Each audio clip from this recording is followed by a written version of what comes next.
Member for Timiskaming Cochrane. Thank you, Speaker. My question is to the Acting Premier. The government's fall economic statement shows a $1 billion reduction in children, youth and social services compared to the 2018 budget. Can the Acting Premier explain what children's services this government plans to cut to realize this reduction? Acting Premier. To the Minister for Children, Community and Social Services. Thank you very much to my colleague for the question and for the referral. Last week, the Minister of Finance indicated that this province has a $15 billion deficit.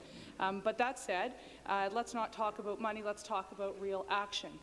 We have decided as a government to ensure that the Ombudsman has more power to have investigative relationships within the Children's Aid Societies. I had an excellent conversation today with the Ombudsman and was interested to learn that for last year alone, 367 complaints were received by his office that had to be referred to the Independent Child Advocate. So we feel very strongly that this is a great opportunity for greater child protection in the province of Ontario. I'll have more to say tomorrow in a statement, but I'm going to be perfectly clear with you. The Independent Ombudsman has done great work in the past. He'll continue to do great work in the future, and we're looking forward to making sure children in this province are safe with the aid of him.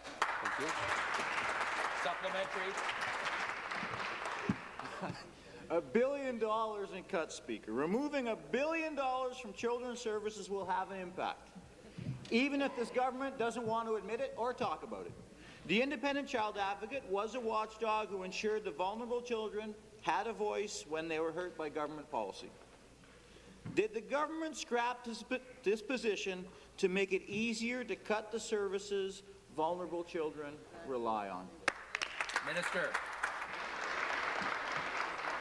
I would have expected a lot better of the member opposite than a question like that. Order. The Independent Ombudsman of the province of Ontario has been robust and has been moving forward with a lot of different investigations over the past. And if what the member opposite is saying that he does not have confidence in Paul Dubé, the Independent Ombudsman, then he should come straight out and say that. I can tell you, having visited the youth detention centres, which are underneath my ministry, that the Ombudsman is well represented in those facilities. He'll also be well represented within Children's Aid Societies. But as I said to you on Thursday, I am an activist minister, and I will be the fiercest advocate of children in this province, as I have every single day on the floor of this legislature for the past 13 years. So I turn back to the member opposite and ask him why he doesn't support the Ombudsman. Stop the clock.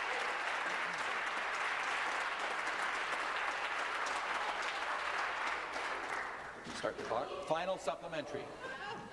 For years, parents have watched as waits grow longer for vital supports, like those that support parents of children with autism. But now we learn there are $1 billion in cuts coming, not just a switch from one to the other, $1 billion in cuts which the minister isn't responding to. And the one watchdog who could be a resource and a voice for children as these cuts hit has been fired by the Premier and the Minister of Children, Community and Social Services. What cuts is the government planning, and what will their impact be on Ontario's most vulnerable children? Minister. Thank you very much, Speaker. I have remained steadfast in my support of my ministry and my officials since being appointed to this cabinet on June the 29th. I want to continue to support the excellent work of the Ombudsman as well as the Chief Coroner. We had children die in the care of the province between 2014 and 2017, and I took immediate and extensive action on the minute that coroner's report came out and was decisive. And I said to the Children's Aid Societies and I said to the group homes that although the buck stops with me, they have to have more responsibility. If that's not what the members opposite want, if they don't want action and they just want more talk, they can go for it. But I'm going to tell you something. The Ombudsman and the Chief Coroner will continue to inform my office. I was pleased to have a strong and solid discussion with them today. We are going to make sure we work with them, unlike the previous government who fought with the previous Ombudsman and who fought with the Auditor General.